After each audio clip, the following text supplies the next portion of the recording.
नमस्कार, मैं हूं आपके साथ आस्था कौशिक। समाजवादी पार्टी के नेता स्वामी प्रसाद मौर्य ने एक बार फिर से नए विवादों को जन्म दे दिया है। इस बार उन्होंने संतों के गेरुए वस्त्र को लेकर विवादित टिप्पणी की है और हिंदू राष्ट्र का नारा बुलंद करने वाले बाबा धीरेन्द्र शास्त्री को लेकर भी अपमानजनक बातें कही, जिस पर अब सियासी बयानबाजी शुरू हो चुकी है। आपको पूरी रिपोर्ट दिखाते हैं कि कैसे रामचरितमानस विवाद के बाद स्वामी प्रसाद मौर्य ने अब एक नए विवाद को खड़ा कर दिया है।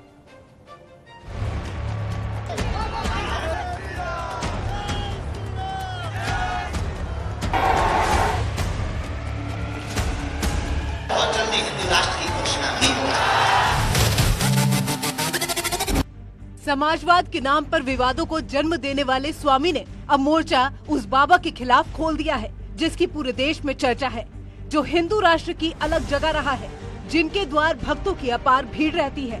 उस बाबा धीरेन्द्र शास्त्री का नाम लिए बिना समाजवादी पार्टी के नेता स्वामी प्रसाद मौर्य ने आपत्तिजनक टिप्पणी की है। स्वामी प्रसाद मौर्य ने बाबा धीरेन्द्र शास्त्री को लेकर पूछे गए सवाल के जवाब में कहा कि मक्खी मच्छरों के भिनभिनाने से बादलों की आवाज नहीं निकल सकती। मच्छरों और मक्खियों के भनभनाने से बादलों की आवाज नहीं निकल सकती। न कारखाने में तूती की आवाज बाबा जैसे एक नहीं 1000 लोग इस तरह से बोलेंगे तो देश की जनता उसका संज्ञान नहीं लेगी। देश भारतीय संविधान से चलेगा, किसी बाबा के बयान से नहीं चलेगा। पहले रामचरितमानस की चौपाई को लेकर विवादों को जन्म देने वाले स्वामी प्रसाद मौर्य फिर से विवादों में हैं। उन्होंने बाबा धीरेन्द्र शास्त्री के साथ तमाम उन साधु संतों पर अपमानजनक टिप्पणी की है जो हिंदू राष्ट्र का नारा बुलंद कर रहे हैं, जो देश में हिंदुत्व की अलग जगह रहे हैं। लेकिन स्वामी प्रसाद मौर्य को ऐसे साधु संतों से अब परेशानी होने लगी है।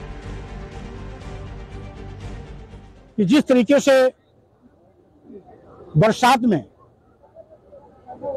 पतंगों के पर आ जाते हैं तो दिया में या लाइट में जल के मर जाते हैं, उसी प्रकार से 2024 के लोकसभा चुनाव में भाजपा की विदाई भी होना अब तय है। स्वामी जी, विश्व के दर्जनों देश तथागत के बताए हुए मार्ग पर चल रहे हैं और यहाँ पर भारत को हिंदू राष्ट्र घोषित करने की बात चल रही है।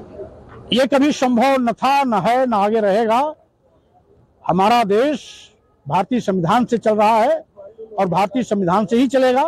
भारतीय संविधान समाजवादी, पंथ निरपेक्ष, लोकतांत्रिक सोच पर आधारित है। स्वामी प्रसाद मौर्य के टारगेट पर हमेशा से सनातनी रहे हैं।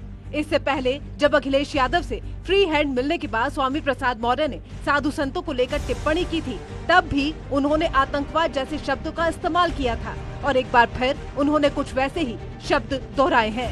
स्वामी प्रसाद मौर्य ने कहा, गेरुआ वस्त्र पहनने वाले ये सारे के सारे आतंकवादी चेहरे थे। न कारखाने में तूती की आवाज, बाबा नहीं बल्कि लोग बोलेंगे तो देश की जनता संज्ञान नहीं लेगी। देश संविधान से चलेगा, किसी बाबा के बयान से नहीं। ऐसे में स्वामी प्रसाद मौर्य के बयान का अब विरोध भी होने लगा है।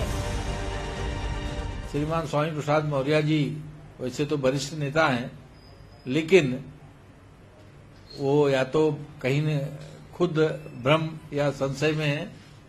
देश संविधान से ही चल रहा है और लोकतंत्र की सारी प्रक्रियाएं संविधान द्वारा ही निर्दिष्ट हैं। स्वामी प्रसाद मौर्य ने जब इससे पहले रामचरितमानस विवाद को जन्म दिया था, तब समाजवादी पार्टी बैकफुट पर आ गई थी। लेकिन एक बार फिर हिंदू राष्ट्र का विरोध और साधु संतों का अपमान कर वो खुद विरोधियों के निशाने पर आ गए हैं।